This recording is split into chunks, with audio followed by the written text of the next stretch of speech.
The lunar cycle, lasting approximately 5 days, is a sacred rhythm of celestial transformation that mirrors the spiritual journey of all beings. Within this cycle are 8 distinct phases, yet 4 of them, the new moon, first quarter, full moon, and last quarter, are anchored to singular days because they represent precise astronomical alignments. These moments are not merely symbolic, they are cosmically timed junctions in the moon's orbit around Earth, each holding a distinct energetic signature and influence. The remaining phases, crescents and gibbous forms, span several days because they are the transitional flows between the 4 divine anchor points. The new moon, marking the first day of the lunar cycle, is the moment when the moon lies directly between the Earth and the Sun, rendering it invisible to the naked eye. This event is momentary, an exact conjunction that lasts mere hours, though its spiritual effect reverberates.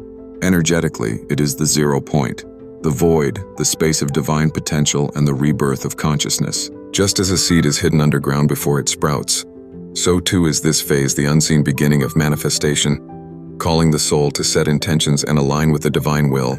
Roughly a week later, the first quarter moon occurs when the moon has completed a quarter of its orbit and forms a 90-degree angle with the Sun and Earth. Half of the moon's surface is now illuminated, signaling a moment of growth, decision, and friction. Challenges often arise here, not as punishment, but as sacred initiations to test the resolve of what was begun during the new moon.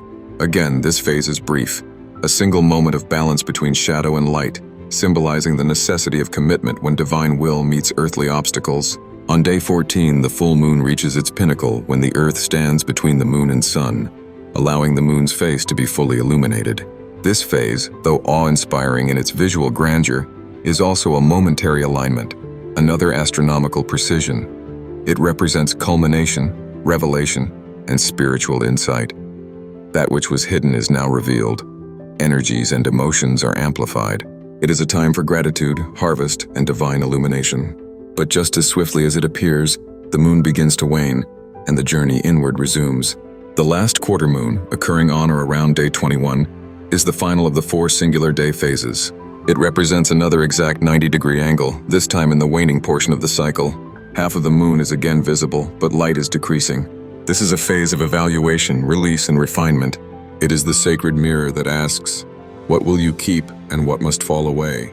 Unlike the first quarter, it is a turning point, but one that prepares the soul for surrender rather than growth. Once more, the precision of the alignment marks its importance, an echo of cosmic order demanding inner balance. Thus, the reason these 4 moon phases occupy only 1 day each is not due to human convenience, but due to their nature as celestial precision points, defined by the exact positions of the moon, Earth, and Sun in their dance through the heavens. They are moments of sacred calibration, each acting as a cosmic gong that strikes once, then echoes through the following days.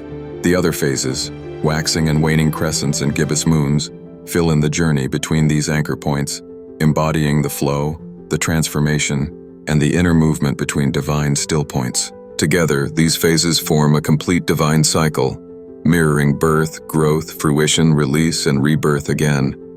TNT Initiative, our race's universal hope.